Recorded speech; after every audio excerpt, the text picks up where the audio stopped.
It's about that time, everybody. Time for a recruiting chat with Michael Langston from warchant.com, the ultimate Seminole sports source. If you're not a member of the website, what are you waiting for? Use the promo code warchant30 for 30 free days of access. You're watching this on YouTube. How about you subscribe to our YouTube page where you simply just set notifications for yourself for alerts whenever we drop a new video. Michael's recruiting chats, a podcast, maybe Ira and Gene talking about the Seminole name and likeness. We also have some of them with Gene and Corey coming up here in a few days. So get involved if you're not involved already. Michael, how are you, man?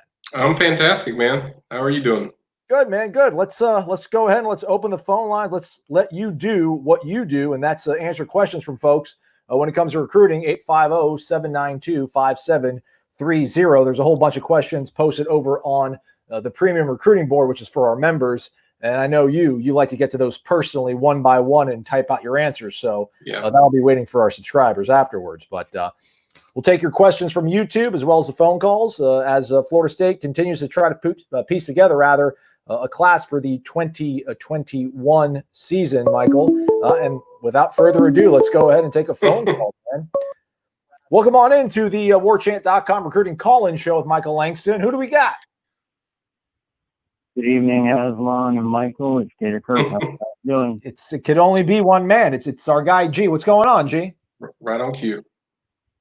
Yeah, I'm just living the dream still, living the dream. I hear you, man. Hey, do you think of these questions like days in advance, or like do you wake up on a Wednesday when you know it's a Michael Langston recruiting chat? You're like, I need to think of a question for Michael.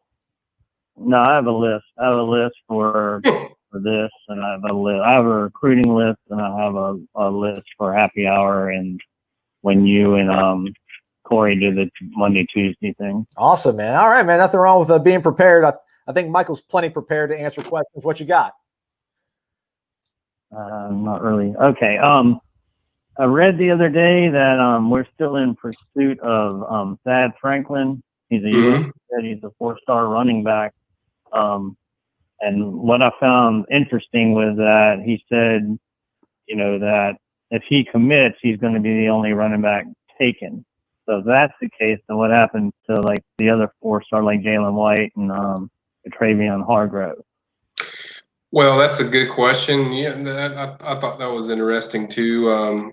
Thad kind of told me the same thing by text, but I think the thing you have to consider there is they're recruiting like there's pure running backs, which is which Thad falls in category with, and then there's they call them a 4-back, which is basically a mixture of a receiver and a running back. So I can see them adding one pure running back, as Thad has alluded to, and then adding another one that's kind of a Corey Wren type that can play receiver or running back. So I think you could see them add one or two in this class. So I think that's the thing where there's probably confusion with people that, they're just going to take one running back. But I think they would probably take another one that's kind of fits that 4-back position, which is a mixture of running back and receiver, because they want, as I've said many times, they want guys that they like their backs to be different and versatile in different ways of what they bring to the table. So I think that's kind of something to watch for. And yes, Thaddeus Franklin is certainly a guy that they're pushing hard for. I would put him right up there with guys like Byron Cardwell, Jalen White. I think he's right up there with those two. The difference with him is he is certainly one of the best players in South Florida, but he's also a very bruising back where he can wear on you. And those are the type of backs that if you watch the Norville offense, he always has one of those guys in his system. And even for a big back, he seems to have pretty good speed for a big back, even though some people warchant think his top end speed is not good. It's actually good. I mean, you're talking about playing against some of the best talent in South Florida. So, these guys are fast that he's going against, but he's certainly a guy that's very high on the radar, and they're working hard, and it's certainly paying off. Kane Sport had a really good article about him being 50-50 between FSU and Miami. So I think that's a legitimate shot as far as a chance. He will be in my next hot board that we do. He'll be one of the guys that I feature in there. So he's certainly a guy that's high on the radar. But I kind of wanted to explain that maybe that comment of just one sole back. I mean, yes, there's going to be one pure back, but there's also probably going to be a guy that's a mixture running back receiver. About saying, man, this guy, he's not Dalvin Cook. He can't be making personnel decisions. He can't be like, hey, I'm the only guy you're going to take, man. I mean, I think Aslan, that's more of what FSU's kind of relaying to him as far as one pure back. So, but yes, I do think if they find a guy like say Jalen White is a good example of that, where he can play that 4-back position. So it's not necessary. It might be labeled as a running back, but it's technically like athlete, listed as athlete. So kind of wanted to clear that up as far as I'm glad Kirk asked that. That's a really good question, but I want to kind of clear that up as far as they are looking for one pure back, but they're also looking for a 4-back too. Yeah, well, they already have like 6 on the roster now. So, I guess the more the merrier with the talent. Well, the thing is too, Kurt, they don't have too many guys that are 4-back guys, and that's what they're kind of looking for. Obviously you got Kalen Laybourne, who can kind of fit that description.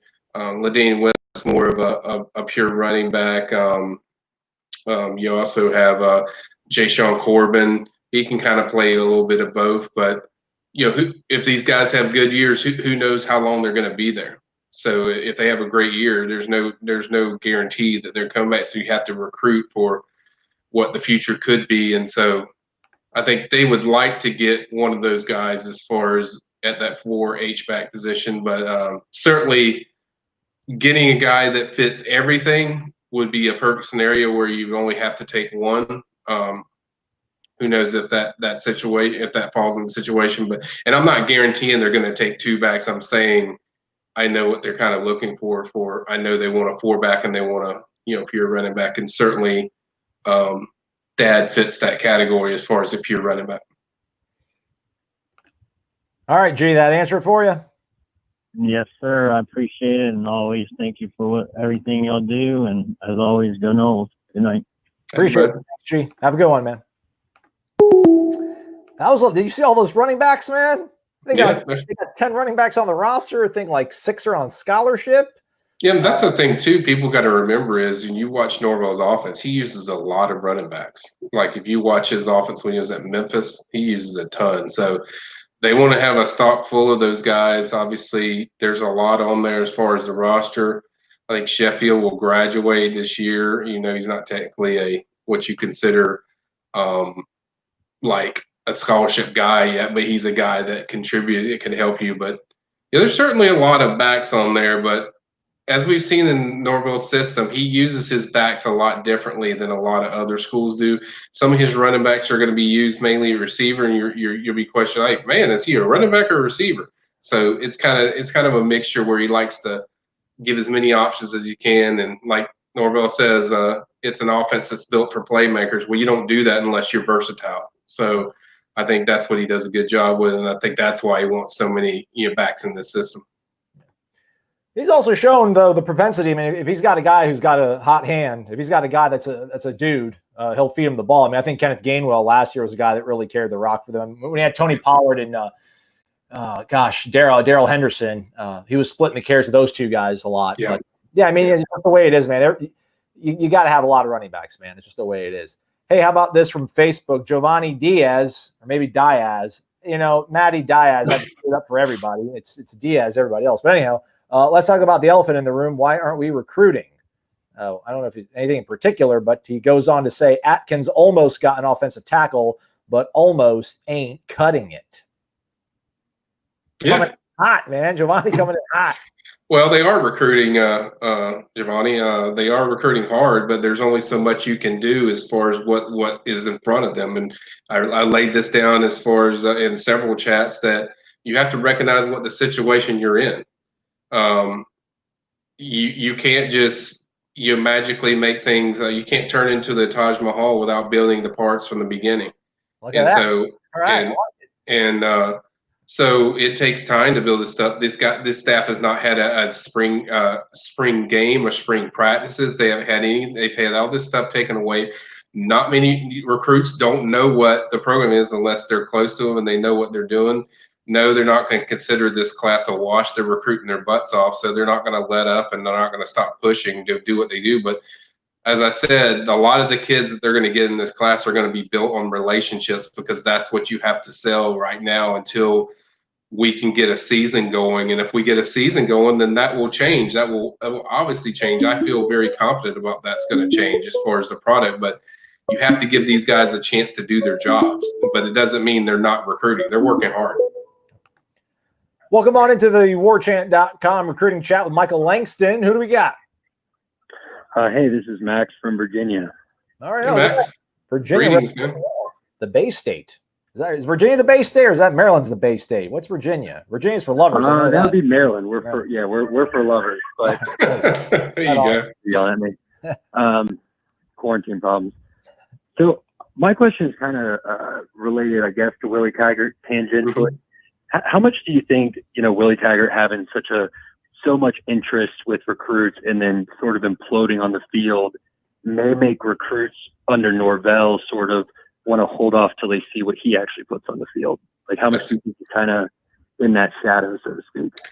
That's a good question, my man. And I've kind of alluded to that in the last reply to talking about answering a YouTube question, that the big thing is, kids need, that's a big part. It's a big deal, because when you have so much, whatever way you want to describe the last 2 years of pretty bad as far as I'm concerned, but when you have that, kids need to see what product you're going to throw out there. You can't just rely on the Florida State name, because you're Florida State and you've won 3 national championships and volleyball and built a great dynasty here and everything. And then Jimbo Fisher kept it going and winning a title. You can't base it on just because it's one of the most traditionally rich programs and one of the best programs in America. You can't rely on that. Kids have to see the stuff before you start jumping in. That's why I've used examples of Tennessee, North Carolina, what they've done in recruiting. Those are schools that have shown the product, and kids can buy into something what they're showing because they know what parts they're missing. Same thing, we see the emergence of Miami. They've at least had a year ahead. Florida's had 2 years ahead of Florida State. So until you see something on the field, the commitments you get, and a lot of the commits they've already got is based on a lot on the relationships. We've seen that with Hunter Washington, Joshua Burrell, Luke Altemeyer. A lot of these kids that are coming are trusting the staff because, one, they know what they do, either what they did at Memphis or Arizona State, but they have a really strong relationship with this staff, and they feel that this is the best comfort fit that they have. So, but a lot of these kids, why I say there's going to be a big surge, once the season starts, if they show a solid product on the field, you're going to see a big upstick in recruiting. It's going to happen. But until then, as I've told people, you have to let these coaches do their jobs, and they have to go out there and show. They're showing a lot of positives as far as what we've seen in the off season of how they've handled stuff. But at the same time, on the field product is going to be what's really going to move the needle for FSU. And until we have that, we really can't. You can't expect kids to just jump on board until they see that product. But that's a very good question. Very, very tied into kind of where the situation is at. That recruits are easily sold if you show them a product that fits what they're looking for. And I think Norvell has that capability to do that. He's definitely one of the hottest coaches out there that schools wanted. So I think he's a guy that just needs to show the product on the field. It doesn't necessarily have to mean 9-10 wins. It just means an exciting product that kids can buy into. And certainly if he does that, I think it's going to be a big uptick in recruiting. There you go, Max. Anything else? No, that's pretty much it. I appreciate that well thought out answer, and hopefully we get to put a product on the field this year. For sure. Appreciate the call, man. Thank you. All right. How about this one? I'm going to turn the phone line off for a minute. Take a message from John Reese, also known, I guess, apparently as Knowles 5751, Fort Myers. Michael, who are the main targets we're pursuing in the Southwest Florida area? Let me know when you're in the area again. I'll treat you to lunch. Look at that. Yeah, John's a good dude. I've known him. We've had lunch a few times.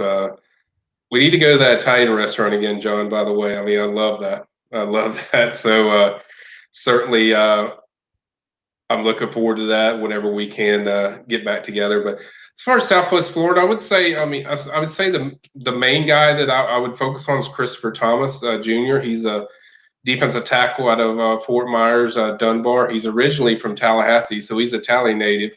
I think FSU is likely going to flip him eventually. I think things are trending in a good direction there. They already got Amarian Cooper, so I think that one's in there. I've already explained to Quandre Fuller what I think with that situation. So I think the main one right now I would focus on would be Chris Thomas. I think he's a guy that Odell's extremely high on. I think they like him a lot. I think there's a good chance they can get him back on board. He's committed to Florida right now, but I think FSU is the likely landing spot as far as I'm concerned from what I hear. So that will be the guy I'm kind of focused on right now. All right, very well. Flip back over here. What's going on with Miami, Michael? People keep asking what's going on with Miami. Giovanni's back in this. Donnie wants to know too. They got a defensive-minded head coach. Their defense still looks pretty decent. So I mean, the guys. It's not like they're getting. I mean, De'Aaron King was a transfer, but I mean that defense has put some stuff on tape to make you kind of curious if you're a defensive recruit. Yeah, it's interesting. I'll just put it that way. It's interesting how things are just all of a sudden they're keeping kids in South Florida. I mean, I'm just going to say that it's interesting. Obviously, they made some changes in the staff that certainly gets recruits excited. Obviously, adding Rhett Lashley is a big addition. I think they made some other changes. I think they added a really good off the field guy in Stephen Fields, who's originally at Louisville. Used to coach at Glade Central, so I know Stephen well. Stephen does a really good job with recruiting. He's very good at connecting with recruits. But yeah, it's certainly interesting. I mean, I can't really put my finger on what they've really done, but they've done a good job of letting these kids in too. The other thing that's helped them a lot is we've seen the coronavirus hurt a lot of teams, but I think it helps Miami a lot because when you see kids go through this stuff, the families are pushing to stay close to home. So that's certainly benefiting Miami more so than any other place because Miami's a place where it's a really fertile ground. So I think Miami staff has done a really good job selling that to these guys that, hey, play for your hometown, represent your hometown and doing that stuff. Obviously, the surge is certainly even higher than I thought it would be, but they've done a good job. You give credit where credit's due, tip your hat where it's due because they've done a solid job of keeping those guys at home. But it's certainly interesting. Certainly when a guy's down to Georgia and Miami and James Williams, who's a 5-star recruit that picks Miami, that shows you the job they're doing inside their area and keeping those guys home. So I think a big thing though with that is the coronavirus has really benefited them as far as making kids, hey, you want to play in front of your family, you want to play in front of your home, you want to represent your city. I think they've highlighted that really good and done a great job with it. This question from Jeremy Wells. Hey, Michael, how are we looking for Lee Hunter? Also, if you can name any current commits in this class who has the better chance of decommitting. That's a downer question. Come on, Jeremy. Well, I can't think of any commits that I would say that I would worry about right now. I just don't. I mean, I know people have mentioned Jake Slaughter at the center position because Florida offered, but I think he's pretty solid. So I can't really think of any commits right now that I would think of that I'm worried or the warning radar is going off in my head. I think with Lee Hunter, they're in constant contact. It's basically you're limited in what you can do. Obviously, FSU got 2 spring visits from him. I think he's going to visit FSU right away, assuming we have a season and he can visit. He likes Odell a lot. His family really likes Odell a lot. He's certainly very high on FSU. I think they're very much in the mix and very much in the picture with Auburn. I think Alabama's in the mix as well there and trying to make a push. But I don't think there's a lot changed there except for the communications just I think Lee's hitting them up more on his own than he has when they're in the spring. So that's really, I think, the only difference. But I think they're working hard on him. Obviously, Auburn commit, but FSU, the communication is not slowed down. So I think that's where things stand a little bit with Lee Hunter. I don't think there's going to be any change until things open up where kids can take some visits, and then things will might expand a little bit as far as which way this thing could to end up leaning. All right. How about this from Soybeans asking, have you heard anything about offensive tackle transfer Dante Keys, graded really well at right tackle during his time at NC-A&T? I mean, he's a name I've heard around the FSU circles, but nothing really like it's serious. Like, hey, guys, FSU's hitting him up every day. I haven't heard, the constant contact, but he is a name I've heard around the FSU circles, but nothing serious to get excited about. That's why I try to caution people with, transfers. I don't try to mention, especially offensive line. I try not to mention it too much unless I'm hearing some consistent mutual interest back and forth where I hear a lot of calls.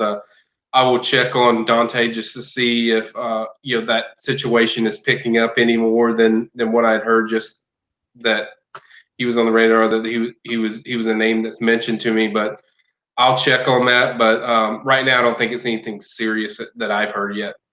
All right, trying to pull everything up right here. Live producing, not my forte. But let's see if they actually do have him here on the offensive grades. I mean, that's not bad. They only got him for 2 games, though. They only got him down for 2 games this past season, but against Duke on the road, graded out at about 80% pass blocking. So 60% run block. So that's not bad. Look at Aslan pulling out all the stats. Trying, man. Zoom it. South Carolina State, not the highest caliber opponent, graded out a little bit higher. So. Yeah. And I'll monitor those things. Like if there's something serious, then I'll certainly address it on the board. I try to stay away from that as much as I can because I don't want to get people excited and then have their hopes dashed if they're not really serious. So I like to double check and triple check those things when it comes to transfers and stuff like that. So I will check on that. He is a name that I've heard around the FSU circles, but nothing where there's constant contact or it's serious yet. Look at that. How about that in his bio? Aggie coaches love Keys' work ethic and size from the moment they saw him. You got to be careful when you read these bios. They'll make everybody sound. Yeah. You read Willie Taggart's bio from FAU's website, probably makes him sound like he's like Newt Rockne. So, but yeah, I mean, it's never a bad idea to get these stones turned over and see what's out there. And you're running low on time as far as transfers too. I know a lot of these schools just got canceled and stuff like that for their seasons, but the clock's a ticking. As far as getting that done, especially. If you start seeing practice in the next between 2 to 4 weeks, it's going to be tough to get a transfer in there. Yeah. There we go. People want 5 stars. What's going on? Marcus Pitts trying to be practical, start with 4 stars, 5 stars. Soybeans talking about Sebastian Sager referring to Miami as having transfer portal U vibes, whatever that means. It's not a good thing. I don't think you want to hang your hat on that. Well, Sebastian Sager's a commitment to, I guess, Georgia Tech, so I guess that's what he's referring to, that he feels he might go back to Miami in whatever way, but I got you. Lewis Brown, if these are 3 stars and they are for us, our recruiting strategies suck. It's pretty harsh, Lewis. I mean, look at the tape of some of these guys. My boy, what's the guy's name from Huntsville Jackson, the tight end? That kid's tape's better than 3-star tape to me. Just is, man. That kid's good. Obviously, Meyer is really solid. I mean, he was a 4-star guy, but still, they got some kids in this class. And I mean, Michael, every week we do this, it's going to be the same thing with you telling everybody this staff needs to actually game plan and put a game on the field in front of people to watch. And until that happens, man, it's going to be a grind. But they're treading water blind right now. Yeah, and I understand people's frustration, but there are some really good 3-stars in this class. I mean, Kevin Knowles, defensive back, defensive back / safety corner. He's one of the best cover guys in South Florida. There's a lot of guys in this. Joshua Farmer, I think that's going to be a 4-star guy eventually. When soon we have a season and people see more of him, I think he's a guy that could balloon up to that status. So yes, I get the frustration of people. People want 4 and 5 stars. That's just bottom line. FSU fans are used to that. That's what the classes are used to. But as I've said many a times, you have to get guys that fit what you're going to do right now. You have to get plug and place guys that you feel can help you right now, that fit what you want to do. And as I pointed out in the 2022 class, which I did like a mini hot board for that, there's a ton of 4 and 5 stars in there. So it shows you the differences of what they're going to be able to get as far as in this class or and then in 22 how it's going to balloon up, and even might balloon up during the season once people get a chance to see and recruits see this product on the field. But a lot of these three, I see at least half of these 3 stars would possibly be in the 4-star status by the time of the end of the year, assuming we have a season. So I wouldn't get locked in on just what a guy's star ranking for sure is right now, or what the class is right now, because a lot changes when you go through the season. Interest changes, evaluations of recruits of who you have committed, not just for FSU's class, for anybody's class. They're going to change. So I would just, and as I pointed out, recruits need to see the product on the field for you to make that big upstick. Besides that, you're going to base a lot of your recruits that you get on relationships, because that's what you have to sell, is the culture that you're showing that you're going to run, and showing what this previous staff has done, what David Johnson has done with running backs, what Mike Norvell has done with his offense, what Killing Delaham did with Auburn with his offense, the way he ran it, Adam Fuller with his defense. You have to show them what it's going to be and what it's going to look like. And I understand the frustration. I understand people being ticked off and they want 4 and 5 stars, but at the same time, you have to recognize what the situation you're in. This is the situation they're in. This is the hand they've been dealt. It stinks. It sucks. Whatever word you want to use. It's not fair that they don't get to have kids on campus and show what their product's going to be. It's not fair that they don't have spring practice. It's not fair that they can't show what they're going to look like on the field. I mean, it stinks, but you can't cry about it. You got to go move forward and get guys that are going to help you. I mean, that's what it comes down to. You got to get guys that are going to help you and help you on the field, and that's what this staff is putting together. It's not a Memphis class, as some people like to list it. It's guys that fit this system of what they can do to help you right away on the field. And the 4 and 5 star guys will come, but kids have to see your product. That's what it comes down to. All right, James B., any chance we get Brad Johnson's kid to commit? He's a 2022 tight end. He's talking about Jake Johnson. I would lean towards more LSU right now, just in the early stages, because his brother Max is at LSU. I don't think he's in a hurry to commit. That's good news for FSU.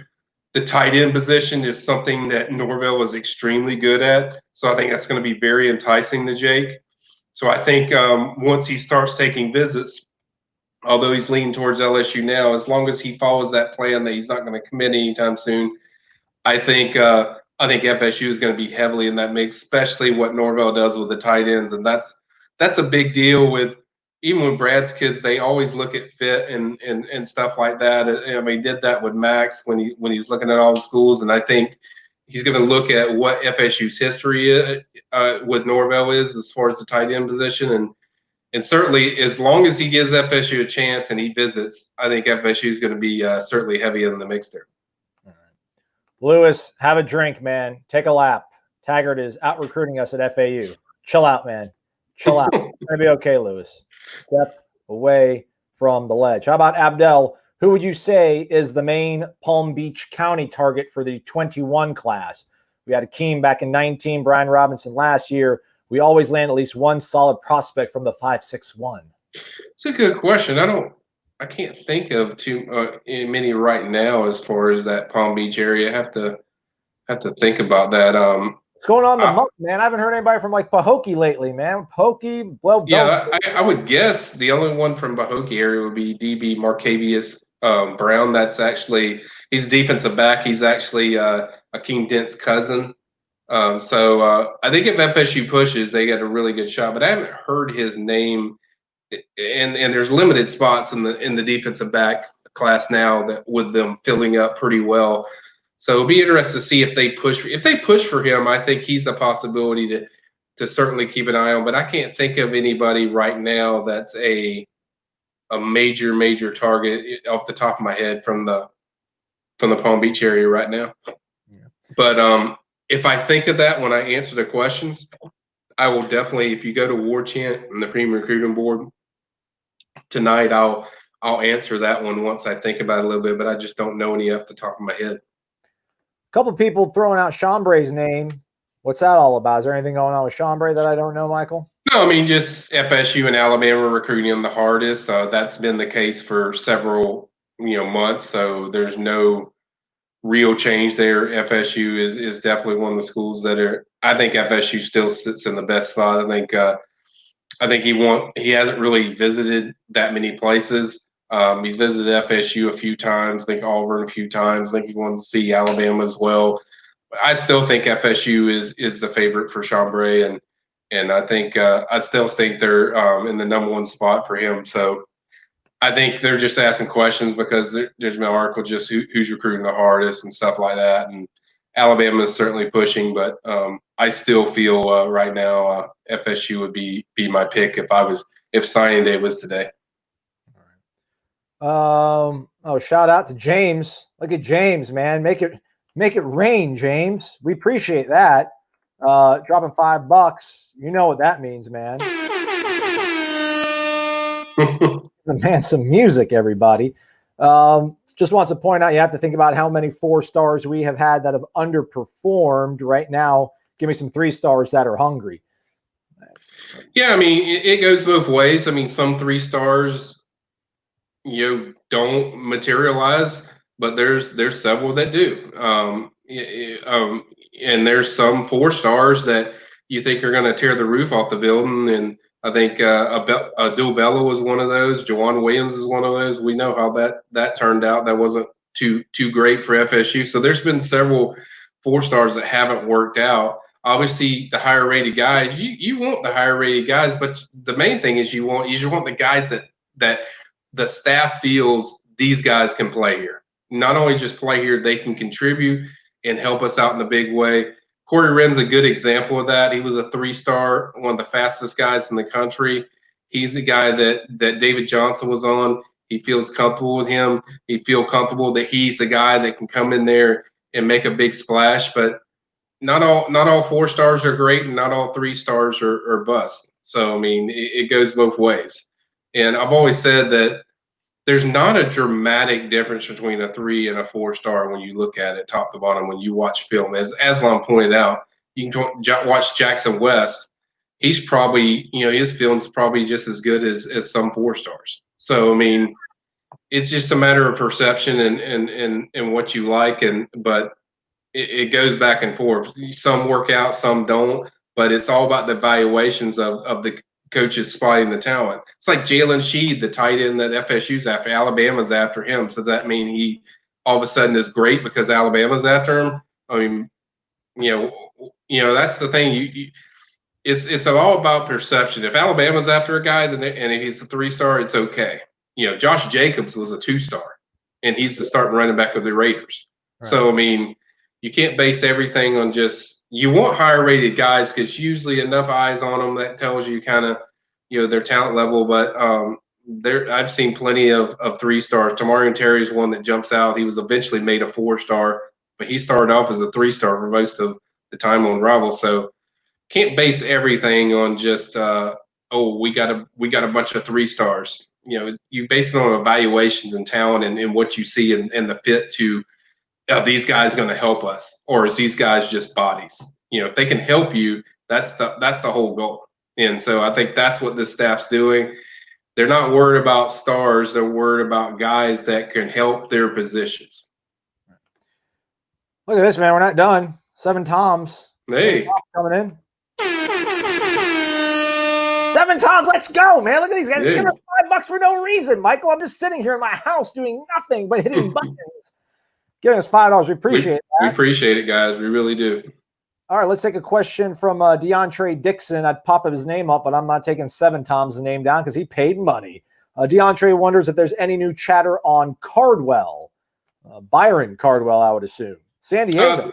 Oh, yeah, Byron Cardwell. That's the guy that's one of the top 3 running backs that me and Aslan broke down. I thought he was one of the highest. I think both him and Thad Franklin. I would even throw Jalen White just slightly behind those 2 guys, but I don't think there's much change until he takes visits. He desperately wants to see FSU. That is very clear. He talks to Dillingham and Johnson sometimes twice a day. They talk very frequently. This kid has some of the best film I've seen as far as and I talked about you'd love to get a guy that can fit the 4-back position and the pure running back position. This kid fits that. Like, if you got this kid, I don't even know if it's a necessity to take another back, because he kind of does everything. Very, very fast, as people can see on this film, catches the ball really well, can do the things that you want as a receiver, but also between the tackles, he's very good. He's very talented, and he's just a monster as far as the way he pulls away from people, and just his athletic ability is top of the line. He's some of the best film I've seen, to be honest. Him and Franklin are pretty high up there for me when based on just film alone. But I don't think there's a major development. I don't think that's going to happen until the visits start with him, and then things will pick up a lot once that happens, because I think he's a guy that really is focused on taking visits. all right. How about Claude Villamaire? If we steal someone from the 2021 class that Alabama has already recruited, who would that be? Yeah, well, is that the line of work we're in now? Just like stealing people from Alabama? I'm just trying to process what he means by that's Alabama recruiting. Are you talking about takes for Alabama, or are you talking about just guys that recruited? Kamari Laster is one the defensive back. He's actually from Tuscaloosa, Alabama. I don't know if he's a take per se for Alabama, but he's certainly he's mentioned Alabama in his top 6 and 7. I think he's very tight with Woodson, so he's a guy to watch. I mentioned Jalen Shee earlier. He's a tight end that Alabama likes a lot. Don't know if he'll be a take because Alabama's after so many guys at the tight end position. But those are just 2 guys. If you're talking about commits, I don't see any guy that they can go in there and steal in their class right now that I see like, oh, FSU can get that guy and possibly pull them. I don't see that when I look through their class. I guess the only possibility might be Christian Leary, but I think that's a reach even there. I've said a few times that I think he's going to be a guy that probably sticks with them. Besides that, I don't really see anybody that in their class that I think FSU could go in there and just jump in there and grab, unless somehow they got Terrence Ferguson, who just committed to Alabama, get him on campus several times. He's already close with Dillingham and Atkins. Atkins did a phenomenal job with him as far as developing a relationship. So maybe, I guess if I was picking anybody, it would probably be him, just because he has the relationships that I talk about. But it's hard to compete with Alabama with what they do with offensive linemen compared to a product that kids haven't seen yet. But a lot of that ties into the season. Maybe if the season looks good, that offensive line is vastly improved from Terrence's per se, as far as what he sees. You never know. Don't stop, don't quit. How about one Kyle Henderson? $10. $10. Let's go, man. I gotta be some White Claws for that, man. It's gonna be a good weekend over here at the Midtown offices, man. Appreciate that, Kyle. I saw that Alabama had 1 5-star. What's going on in Tuscaloosa, Michael? Only 1 5-star for Alabama? Is Nick Saban losing it? Yeah, it's perception recruiting. It's perception what you have, and if you're not getting 4 or 5 stars, people think it's an average class. That's just the way people are going to view it, and I understand that. I understand how people feel about that. I've gone through doing this for 19 years, so I understand higher rated guys are going to move the needle with fans, and that's just the way it is.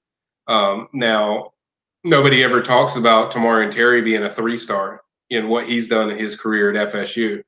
But those 3 stars, nobody cares about that. Nobody cares about just one guy.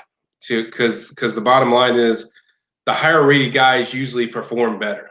So in most cases, now you see the NFL draft. There's a lot of 2 and 3 star guys that get drafted, but like I said, you can't bet on that every time.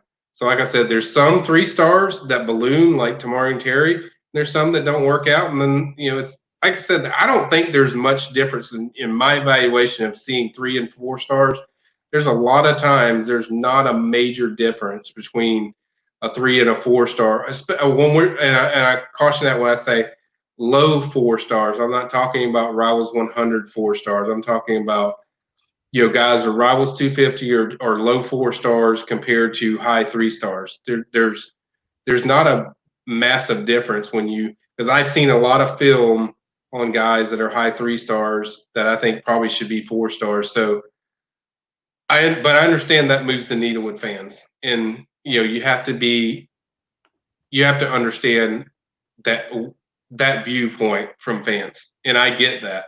That's why I put the 2022 hot board out so people could see the different guys that they're going after. And once they see that, I think once they saw that, I think they realized, okay, they're not just going to recruit a bunch of 3 stars. They're recruiting 4 and 5 stars heavily. There's relationships there. There's chances to win these guys over. So I would just be you got to understand the situation you're currently in, and I'm going to bang that until hopefully people get the understanding of that. How about Evan McCool asking about Rod Orr, Michael? Any updates on Roderick Orr? I think it's still where it was. I think FSU, Mississippi State are the 2 teams I think are the top of his list. I think he's another one that has a really good relationship with Atkins. I think FSU's trending in a good spot of where they want to be without him visiting yet. So I think that's going to happen. I think he just recently did a virtual tour of them, and then also did a Zoom call with FSU just recently. So I think FSU's pushing all the right buttons. They're certainly high on his list. I think Mississippi State, FSU are the 2 teams that I hear, Evan.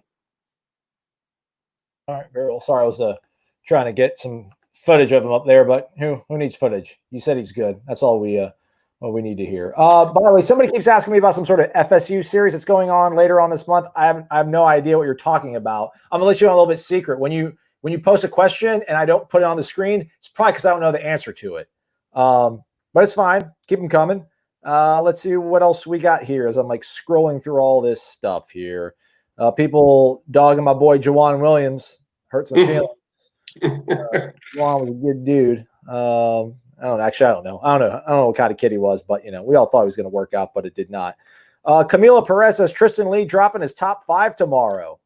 Yeah, I don't expect FSU to be on there. To be honest, I'd be surprised. I think, let me see, Ohio State, LSU, Clemson, those are probably going to be the main teams that he's locked in on. Alabama probably be on there, and then one other, but I don't think I'll be surprised if FSU's in there. Just laying it real, guys. I'm not going to get your hopes up about a 5-star or a Rivals 100 offensive tackle. I don't see FSU pulling him. He did visit FSU on his own. Also visited Miami, I think Central Florida, I think Florida as well. But I think those 3 teams I listed, Ohio State, LSU, and Clemson, are probably going to be the teams that's got the best shot. 7 Toms. Jordan Travis versus Corey Wren in a foot race. Yeah. I'm going to take Corey Wren because I know that kid's got big time speed. Jordan's fast, but Corey Wren is lightning fast. I mean, he's one of the best 200-meter runners out there. He has got incredible straight line speed. I think I would go with Corey. All right, very well. Nothing against Jordan. I love Jordan. He's a cool dude. But Kevin Hickson, do you think Odell steps away soon? Why, man? Odell's got a new knee. He's ready to go, man. I think as long as he's healthy and he feels, I don't get the sense that would happen, but if you asked me that 2 years ago, I probably wouldn't have the same answer. But I think right now, I think he's in a good situation. He feels very comfortable with Norvell. I think he's very energized about knowing that this is a big class for him as far as the defensive tackle. So I mean, anything's possible.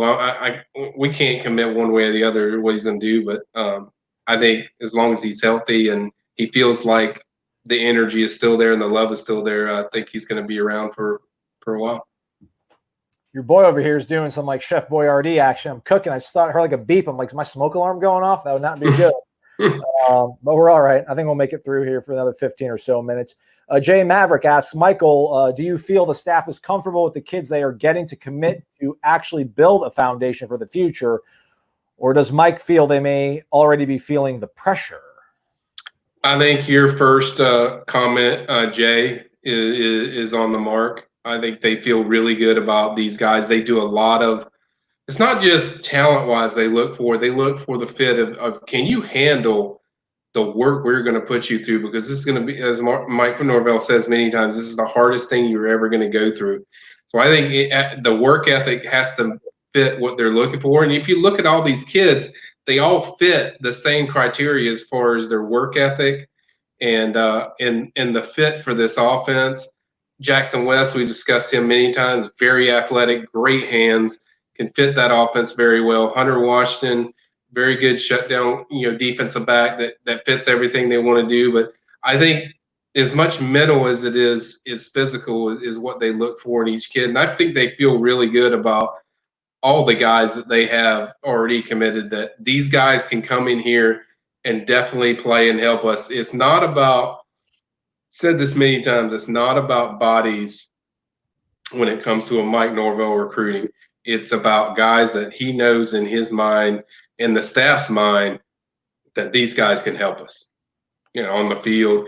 And these guys can produce, not just guys that are bodies to have out there so you can say you have that many guys in a certain position. He's counting on these guys to contribute, and he feels good about that. All right. Let's see here. P.H. Boggs. Is there another quarterback we might take, or are we done with quarterback for 2021? I'd say for right now, William, they're done at quarterback. Obviously, I talked about the kid from Wildwood that is probably a preferred walk-on. His name's like Nate Mickle, I think that's his name. He's probably a preferred walk-on. Jake Garcia is always a guy that I've mentioned as a possibility, but I don't get the sense they're really pushing for anybody else. I think they feel very good about Luke. They feel Luke's their future quarterback. He's their future star quarterback, and I don't really get a sense that they're pushing for 2021, especially when they know they have several options in 2022 if they need to, maybe take a couple. But I think right now, I think they're done at quarterback, and until I hear otherwise.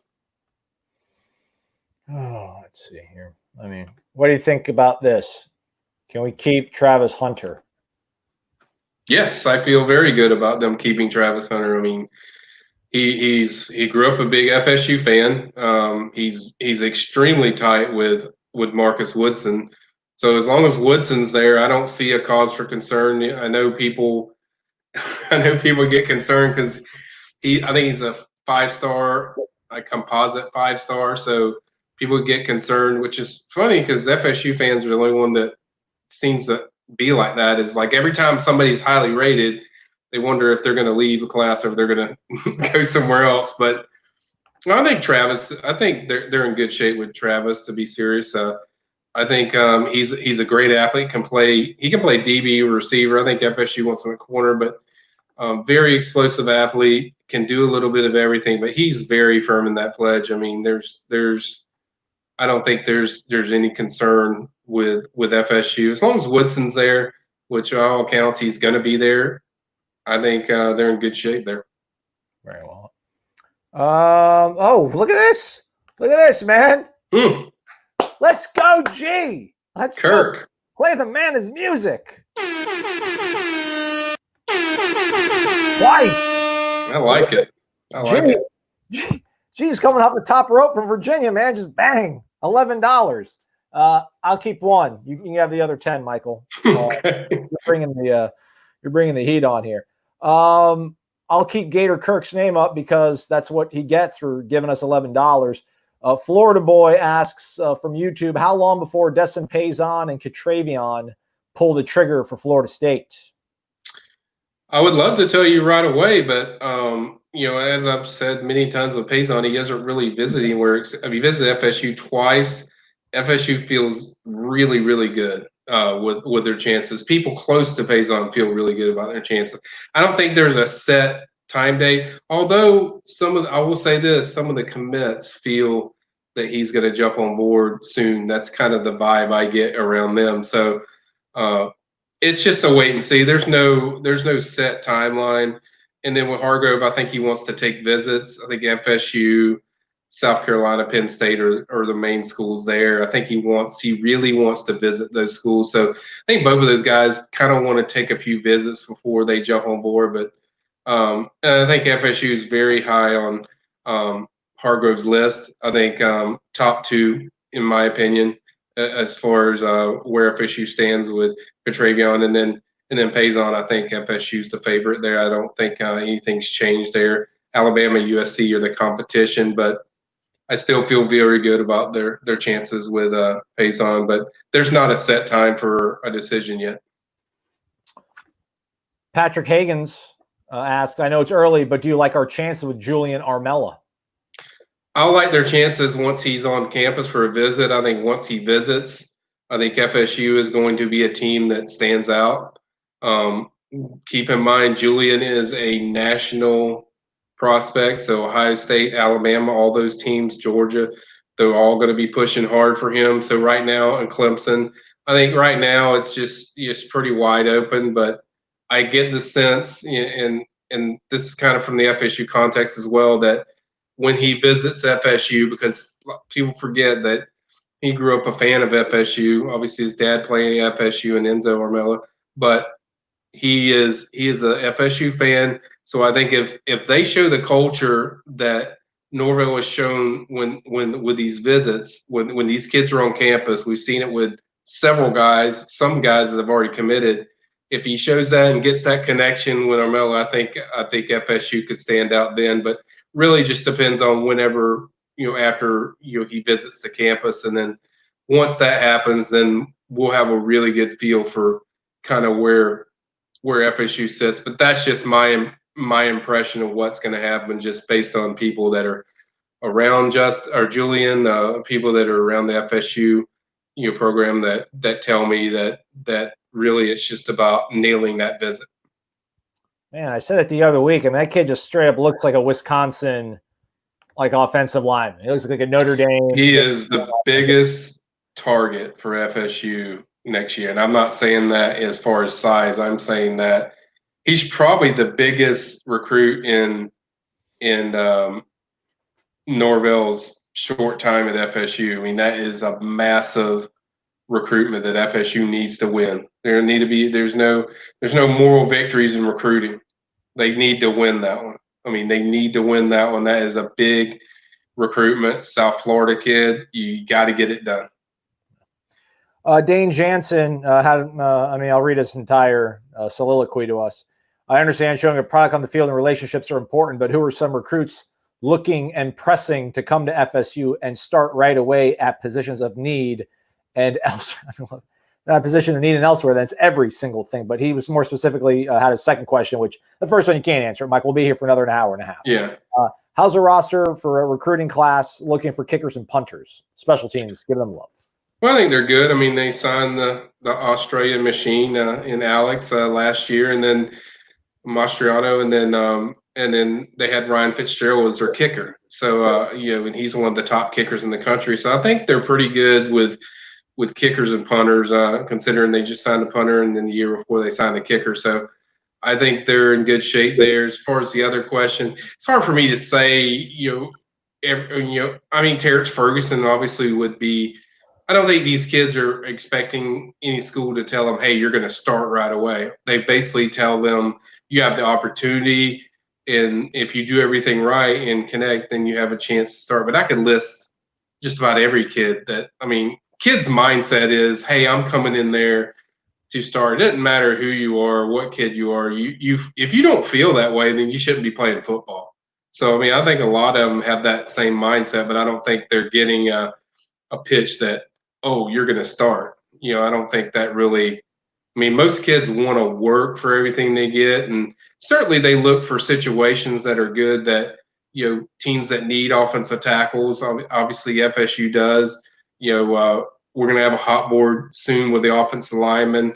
We've already started to release that with, I think, Ira released the receivers early this week. I think the other positions are coming up, so that will be explained and all that as far as the guys to really keep an eye on. But I could list tons of guys that would fit that kind of criteria. So that's really impossible to answer. A sad FSU fan. What are our chances for Amarius Mims? Well, not to make you sadder, but not good. I think Georgia probably wins out there. I know they lost out on Ferguson, but I think this is one they won't lose out on. He's been to Georgia like a billion times. Georgia's always been the team that's been the favorite. Probably my favorite offensive tackle film to watch is Amarius Mims. He would be tremendous for FSU. I will say he does have a really good, really, really strong relationship with both Atkins and Dillingham, especially Dillingham. He called Dillingham one of his favorite coaches. So I think this goes back to if you had a season and you had something to show, like if Amarius Mims was in the 2022 class, I would say, you know what? Watch out. You never know. But because they don't have anything to sell right now as far as what they're going to be and what they're going to look like on the field, it's hard to do that. Plus, I think Amarius has already announced a commitment date, so it's not likely that FSU will get him. It's probably going to be Georgia if I had to pick. He's like a bully, man. Yeah, he's a monster. He's got some of the best offensive tackle film I've seen in a while. He's a guy that I've watched for 3 years, for a while. So he's visited FSU multiple times, even under the Taggart era, and certainly every FSU staff has gone hard after him. So obviously he's exactly what the doctor ordered, but at the same time, reality is reality. And that tape was like old school, like Friday night Cinemax stuff, man. That was good. If you're into offensive lineman tape. Will Brookerson, how many linebackers are likely in this class? Any new names on the radar? Jones, Hood, still possible flips? Well, they have Brandon Jennings and they have Jordan Eubanks right now. Those are two linebackers. I think they're going to take one more. I think it's probably going to be Andrew Jones, assuming he gets his test scores and grades in order.